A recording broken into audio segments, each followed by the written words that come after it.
İşgüzar mühitdə müxtəlif səbəblərdən kütləvi ixtisarlar və ya fərdi qaydada işdən azad etmə hallarına rast gəlmək mümkündür. Lakin qanunvericilik bəzi kateqoriyalara aid şəxslərin işdən çıxarılmasını qadağan edir və ya onlara üstünlük hüququ verir.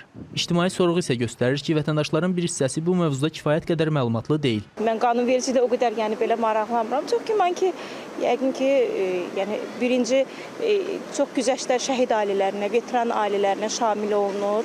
Bəzi bəlkə də xəstəliklər var, biz bilmirik, həmin xəstə adamlara şamil olunur. Təcrübəsi var və cavan adamlara nümunə ola bilərlər və gənclər bunlardan faydalana bilər.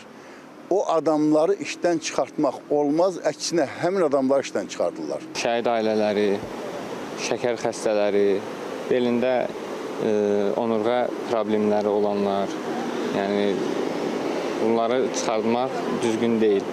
Yəni qanundan olmaz əslində. İnsan resursları üzrə ekspert Müşfiq Əmircanovun sözlərinə görə isə işə götürən məhz bu hallarda işçini işdən azad edə bilər. Attestasiya keçirilir müəssisədə, attestasiya nəticəsində əgər işçi vəzifəsinə uyğun gəlməzsə işdən azad oluna bilər.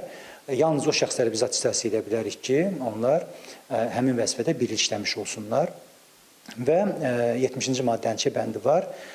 Bu maddə işçi əmək funksiyasını və əmək müqaviləsi üzrə öhdəliklərini yerinə yetirə bilmədikdə işdən azad olunmalıdır. Bununla da bağlı ciddi əsaslandırma tələb olunur.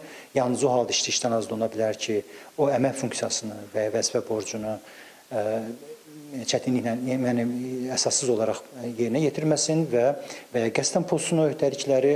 Müəssisələr və ya işə götürənlər işçilərin sayını azaldarkən və ya ştatların ixtisarını həyata keçirərkən bir sıra statuslara malik şəxslərin toxunulmazlığını nəzərə almalıdırlar. Şəhid ailəsinin üzvlərinə, müharibə iştirakçılarına, əskər və zabitlərin arvadına, öhdəsində 2 və daha çox 16 yaşındakı uşaq olanlara, həmin müəssisədə istehsalat qəzası və ya peşə xəstəliyi nəticəsində əlilliyi olan şəxslərə, məcburi köçkün və onlara bərabər tutulan şəxs və qaçqın statusu olan şəxslərə, kollektiv müqavilələrdə və ya əmək müqavilələrinin nəzərdə tutulan digər şəxslərə üstünlük verilir. İşçilərin hansı hallarda işdən azad olunacağı ilə bağlı qanunvericilik kifayət qədər konkret olsa da, əhalinin bu mövzuda məlumatlılığı hələ də yetərli deyil. Mütəxəssislər bildirirlər ki, həm işçilər, həm də işə götürənlər əmək qanunvericiliyindəki hüquq və öhdəliklər barədə daha məlumatlı olarsa, mübahisəli işdən azad etmə hallarının da sayı xeyli azalacaq.